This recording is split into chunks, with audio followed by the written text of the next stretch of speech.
Балаңызда температура, тамақ ауыру, жөтел белгілері бар. Дәрігер Аспамокс антибиотигін тағайындады. Ол қандай препарат, қандай кезде қолданылады және қалай дайындау керек деген тәрізді сұрақтарыңыз болса, осы видеоны толық қарап, лайк, комментарий қалдыра кетіңіздер. Жалпы Аспамокс ол қабыну инфекциялық ауруларын емдеуге арналған антибиотик болып табылады.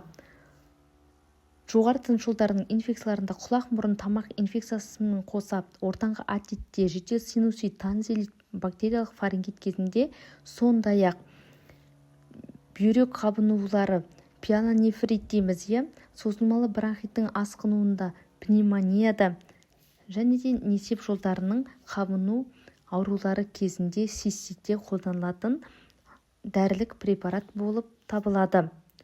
Көбінесе аналар тамағы қызарған деп бірден антибиотик қосып жатар де, олай дұрыс емес. Себебі ең бірінші инфекцияның себебін анықтау қажет біз.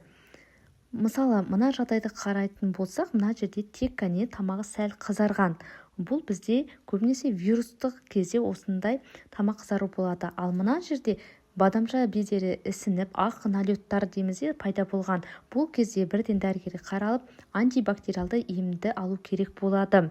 Халықтың тілімен айтқанда ангина, ал медициналық атауы танзилит деп аталады. Жаңа айтқандай, көпшілік жағдайда бұл кішкене балаларда мазасыз жүреді, жұтынуы қиындайды. Сондықтан толық жазылу үшін антибиотик қосуды талап етеді. Аспамокс антибиотигінің дозалары әртүрлі болып келеді. Баланың жасына, басқа да симптомдарына қарай 125, 250, 500 дейміз.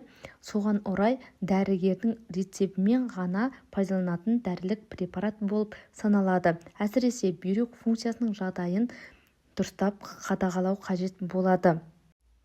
Енді сіздермен осы дәрілік препараттың ерітіндісін дайындайтын боламыз.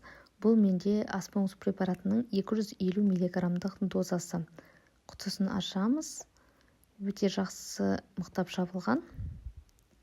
Одан кейін бөлме температурасында салқындатылған, қайнатылған суды аламыз. Қазір ашып алайық құтыны. Суды құйған кезде ең алдымен көп құймайсыздар, біраз ғана құйып, дұрыстап шайқап, араластырып алуымыз қажет. Қатырақ шайқаймыз. Сол кезде бізде ақшыл сарғыш ерітінді пайда болады.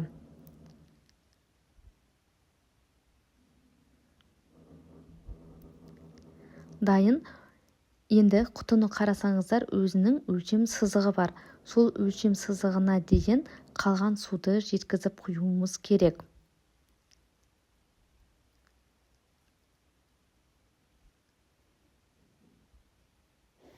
Суды құямызда арнайы шприці арқылы препаратты жинап аламыз.